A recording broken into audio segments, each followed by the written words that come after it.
It's either good or it's either bad. And this behavior either makes them good or makes them bad. And so when we pour on the stigma of aggression and anger as being bad, our children can take away from that they are also bad. Hi, my name is Becky Jennings, and this is the Responsible Parenting Podcast. I give you the transformational tools to stop reacting to your children in the moment and start responding with intention. Hello, everyone, and welcome back to another episode of Responsible Parenting.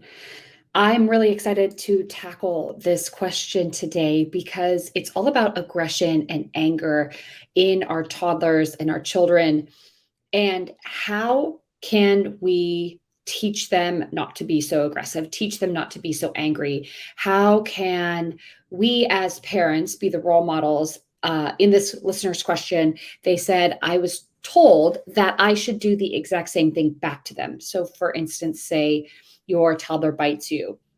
This person has been told to bite them back, but it didn't feel right in this person's body to do so. So, how do we teach our children that this aggression is not acceptable behavior? And this is where it gets tricky, right? Because we have been taught to stop our aggression. We have been taught to suppress our aggression, to move away from anger and aggression. But this actually creates a very confused society because anger and aggression are totally normal human experiences. In fact, anger is one of the 8 primal emotions. We have anger, fear, sadness, disgust, surprise, anticipation, trust, and joy. These are primal feelings that we have been born with. These are innate feelings within us. And yet, for some reason, we are categorizing good and bad feelings. Anger, disgust, sadness, those aren't the best feelings. Surprise, anticipation, trust, joy, love, these are appropriate and accepted feelings. In fact, like we watch it all over the news, right? The negative things that are happening in the news are aggressive. The violence, the crime, the chaos, the political unrest, these all fall under the negative of anger and aggression. So we're only seeing the bad label. And then when we see our toddler act in an incredibly normal fashion, we have that stigma attached to aggression, and we think bad. We have to suppress. We have to stop this. My child cannot become what I'm seeing on TV. And so becomes the tricky spot because our children without developed brains see things in a very binary fashion. They see good or bad. There can't be gray. It's either good or it's either bad. And this behavior either makes them good or makes them bad. And so when we pour on the stigma of aggression and anger as being bad, our children can take away from that they are also bad. So, like I said, these are primal feelings that we all feel. However, we have just not been taught how to manage them safely. In fact, I find this very rude, and I say this all the time. I find it so incredibly biologically rude that our bodies were born with every way of feeling every feeling. We can feel the entirety of the feeling. We have the capacity to feel it, but we have zero regulation skills. And sadly, these skills are taught to us. They don't develop within us, they are taught to us. And because anger and aggression carry around this added layer of shame and discomfort, we try to remove it as fast as possible versus using it for what it is, which is data. And I love this. My therapist and I talk about this all the time is anger is a data point telling us what we don't like about a situation, telling us what we don't like in the moment. And aggression is that mover, right? Aggression is that driving life force that takes us away from something that we don't like into something that we do. And I want to say that there can be peaceful aggression. We've seen it we've seen it all over the news for several years now. Peaceful protests. Those are aggressive in nature, right? They are a physical force driving from the root of anger, driving to a better, hopeful outcome. So that is actually what aggression is within our children. And when we see aggression in our children, it's very easy for us to feel triggered, to lose our cool, to match that aggression with the same aggression, hoping that it will teach our child to stop that behavior. However, we're actually doing the complete opposite when we model that. What we're modeling is when you're angry and aggressive, you are going to be met with anger and aggression. So there's going to be just this, you can't see me on the screen, but I'm pushing my fists together. There is just going to be endless resistance when we match our children's aggression with our own aggression. The hypocrisy of our society is we're trying to remove all aggression from our children. We're trying to force it out of them with discipline. When we feel triggered, we lose our cool. We fight with our spouse. We discuss wrongdoings and we discuss frustrations at work in a very aggressive way. We show our anger, but then we're telling our children and we're modeling to them that it's not okay for them to feel this way. Whereas we should be looking at this as data. Our child is showing us through a very basic human visceral response that something doesn't feel right. We need to look at this as the behavior is just that tip of the iceberg, but underneath that iceberg, under the water, is an unmet need, is a bid for connection, is a desire to be heard. Something isn't going right in our child. And because they don't have a fully developed brain, they do not have a prefrontal cortex that allows for reasoning or sifting out decision making. They are telling us through their anger and through their aggression and their acting out that something's going wrong. Anger is telling us that we don't like what's happening. Anger is telling us that we want whatever is happening to be different. And a toddler or a child is going to show this.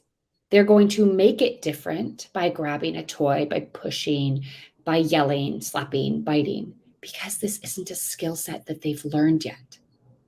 And I believe that from a very young age, we can start to model and we can start to teach this from a very, very young age, that it is healthy and right and acceptable and normal and good to feel anger.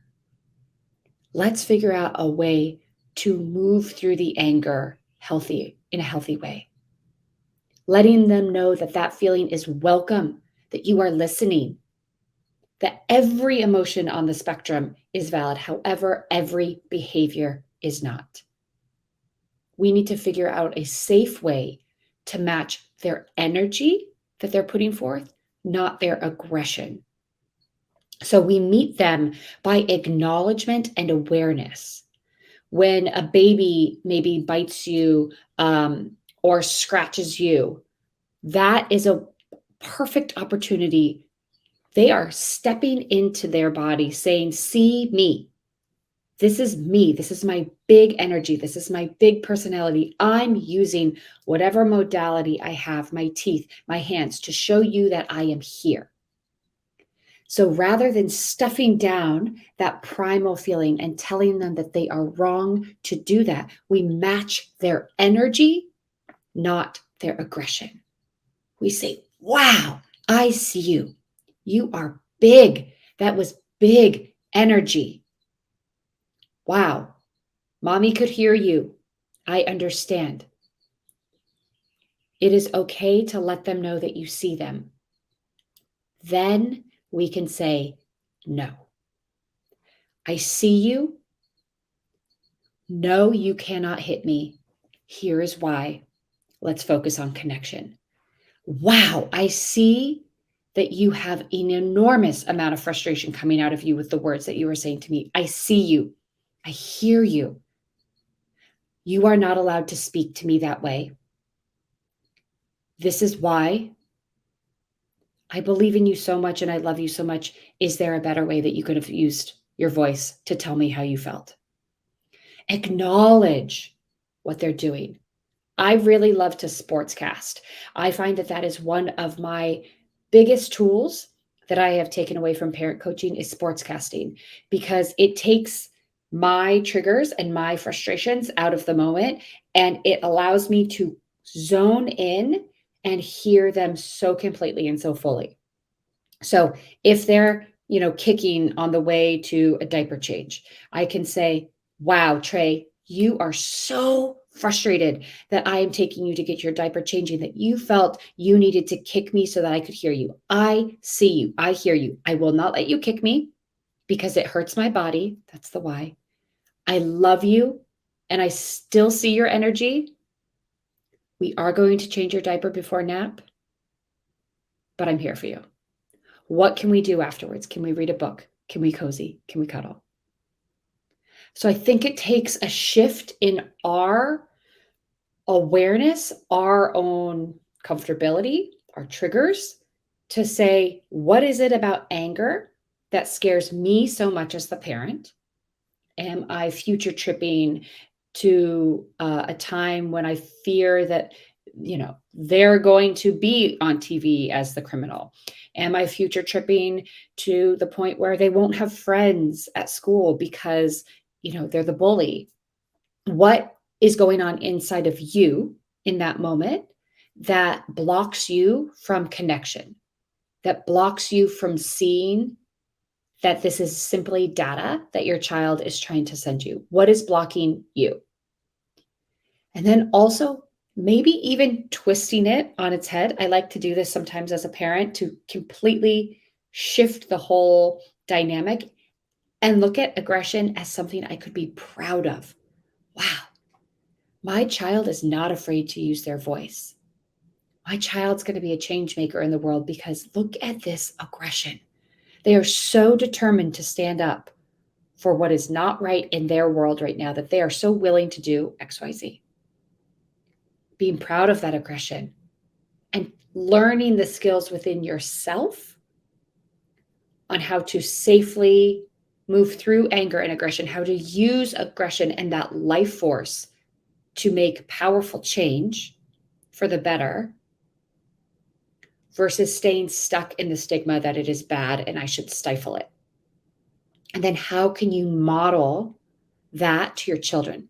How can you model the safe ways to move through aggression, the powerful ways to move through aggression, the healthy ways to move through anger and aggression? And when we can do this consistently over time and always repairing when we don't, then the aggression won't be as big because they will know that they are heard. They will know that you see them when they speak up. They will know that you trust their voice and you're willing to make adjustments for them as well. Their aggression won't be as aggressive because they will learn the skills over time on how to speak their needs in a different way versus using their hands. So it does start with us, right? As a parent coach, all I teach is our behavioral modification, not our children's. So it does start with us looking at anger and aggression. Why does that make us feel so twitchy and icky?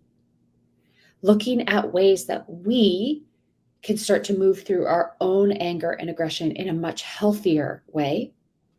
Looking at ways that we can match our children's energy and not their behavior, not their aggressive behaviors.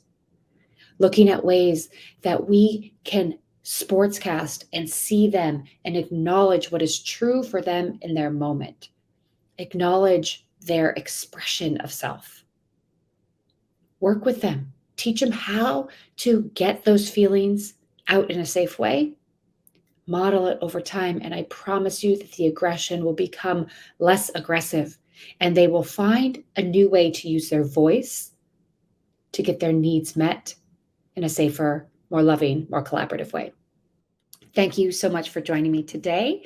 I hope that has helped, and I look forward to seeing you on the next episode. Bye-bye. Thank you for listening to the Response Able Parenting podcast. If you like what you heard, please take a moment to rate, review, and subscribe.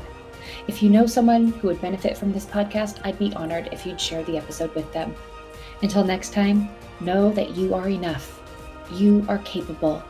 You've made it through all of your hardest days, and we will keep growing on this parenting journey together.